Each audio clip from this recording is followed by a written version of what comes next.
Hello, my name is Kermit Crowley. I am a 19-year-old disabled trans man.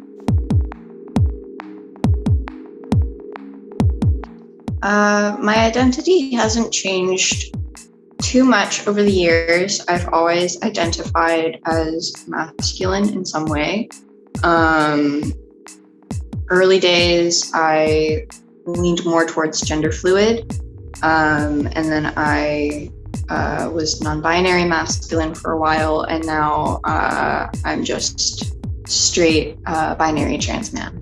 Discovering it was a process. The world has always felt off to me in some way. It was very tricky to put my finger on what was wrong, what was going on. I didn't really understand it. And then puberty hit and things started spiraling and getting a lot worse and harder to deal with. And I didn't know why I felt the way I did, but I did, and it was so strong. And then I started discovering characters in media that were similar to me. Characters who were androgynous. They didn't particularly care what people read them as gender-wise, and were often mistaken for or intentionally dressed as masculine in some way, shape, or form, or were read as masculine in some way, shape, or form. And I thought, that's what I want to be. That's who I can identify with. This makes sense to me. This is what's most comfortable for me. This is what I want out of my life experience. And I didn't really understand it. And then I just by chance started stumbling upon labels like transgender, non-binary, things like that. And it didn't quite click at first. I spent a good amount of time just sitting there like, I want to be that so badly. I want it more than anything else, but I'm not that, and I don't understand what's wrong and what's going on, and I just want to be this. And then finally one day I was just sitting there and it just kind of clicked into place of like, well, if I want it so bad, that probably means that I am it. There's not really any other qualifiers. That's just what it is, basically. And from there, everything clicked into place. Everything made sense. Everything just kind of snapped. And all of a sudden, I just had this understanding of myself that I had never had before. And it felt amazing.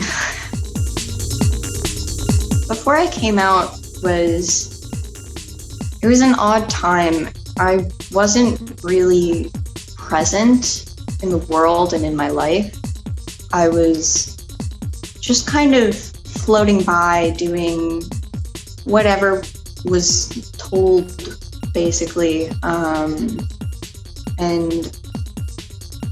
I just wasn't really there or connected with life, the world around me.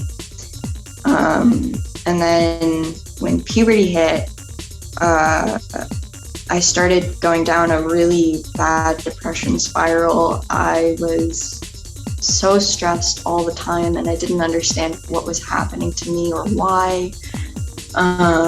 Even though I knew some of the science behind it, I still couldn't wrap my head around why it was happening to me specifically and why it felt so wrong.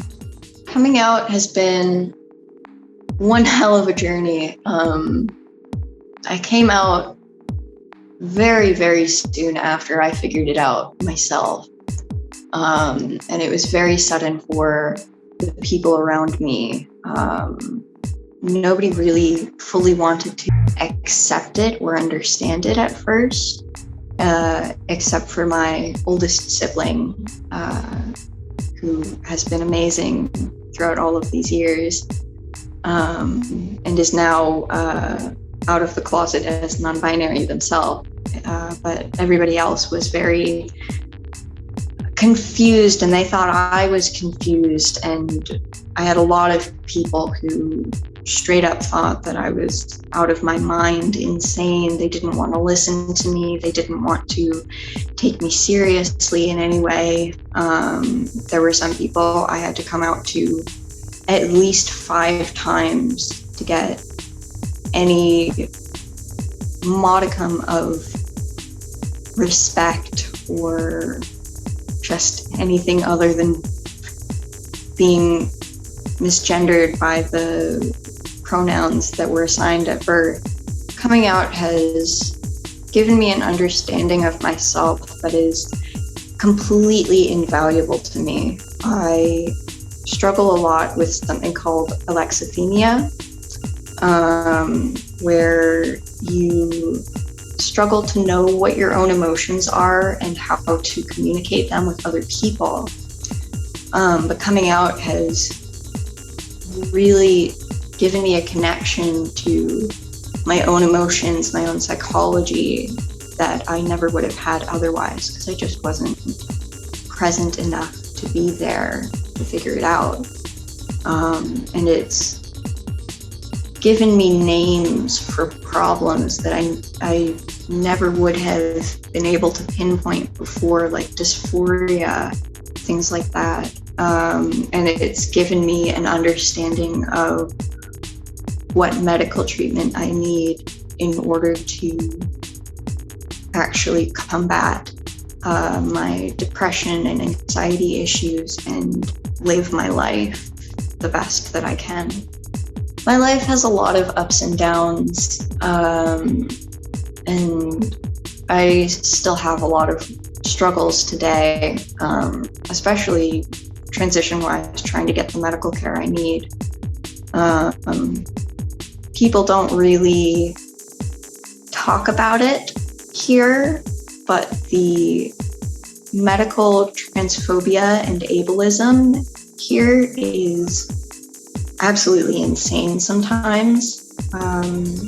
I've had actual psychiatrists who were, their beliefs and ideologies were that I should not exist, basically.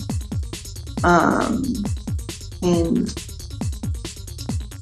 having dealt with those people, they have basically made things completely inaccessible to me in devastating ways. But it's also, I have a community now, and I have people who care about me and people who understand. I have friends who know what it's like. I have family members who love me. I have so many people now, and I'm able to be myself, and I'm able to live my life and be present. Before I came out, I didn't really know what my life was going to be like, but I had a very hard time picturing myself being able to live past a certain age. Whether it was because my life circumstances didn't seem like I would make it there, or because I didn't want to make it there. But now I am hopeful. I'm really hopeful for my future. I've always been a little bit of a pessimist in some ways, but I think nowadays I have possibly the brightest outlook on what my future can be than I have ever had in my entire life. I think my biggest dreams are, of course, transitioning. But other than that, I would say I want to go to acting school. I want to learn to be an actor, and I want to be able to act on stage and possibly in front of a screen. And I want to live with, I want to move in with the people who mean the most to me. I face quite a few issues. I still struggle with depression related to dysphoria. And accessing the transition care that I need is very, very difficult for me. I have to find people who will overwrite what previous medical professionals have said so that I am able to access transitional care that I need. And I have some disability issues that also affect exactly what kind of transitional care that I am able to receive. I have a few comorbid ones. The biggest one is that I am autistic. And with that means I have sensory issues. I have difficulty reading social cues and communicating in general. But I also struggle with alexithymia, which makes figuring myself out and communicating that to the world a very difficult task. I also have some physical issues, specifically with my skeleton. I have some skeletal issues. My bones don't like to stay in the right place.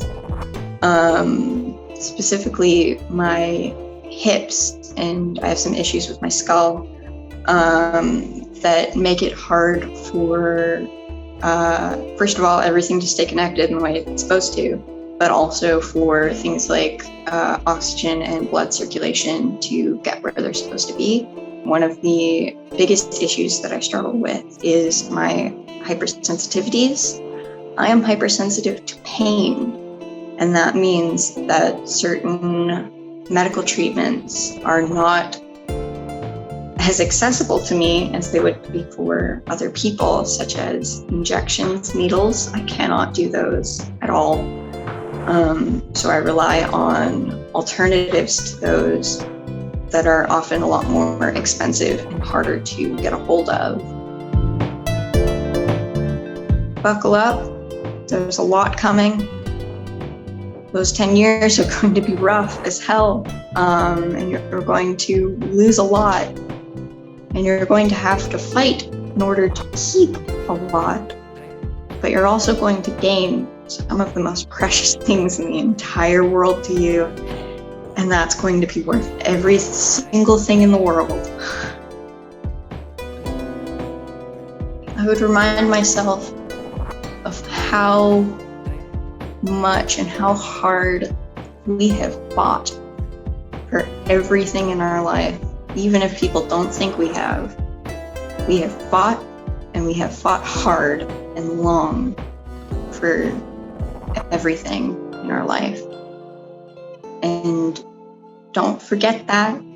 Don't forget that other people are still fighting, and don't forget to be kind to those people as much as you can, while still being healthy to yourself.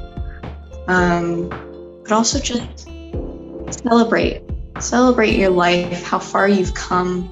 Celebrate all of the victories in your life. What kind of guides me in life is, one, the people that I love and that I am closest to, who offer me support and love and care and just happiness, fun.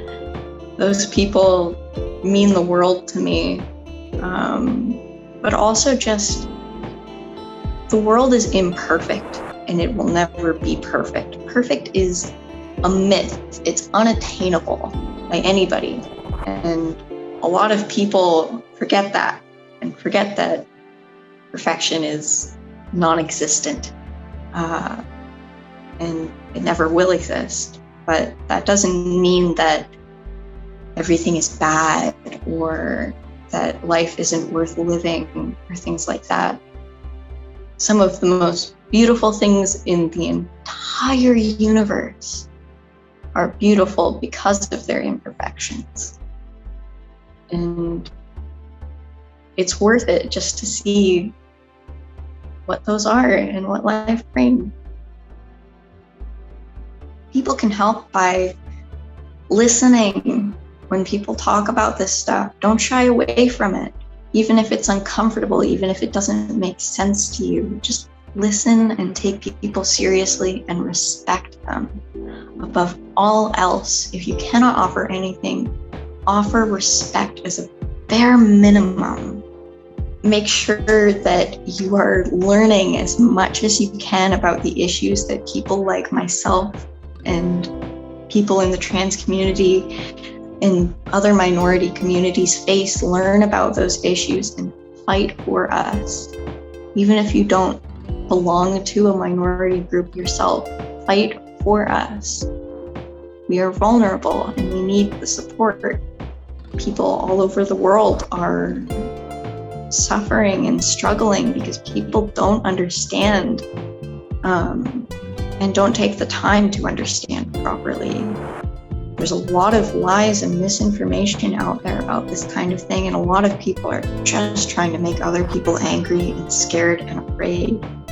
But we are not scary. We just want to live. Don't be afraid of weirdness. Don't be afraid of things out of the ordinary. Embrace the uniqueness of the world around you and all that it offers you in return. Embrace it and learn about it. Curiosity is one of humanity's greatest strengths. You don't have to be scared of what that might bring and what that might reveal.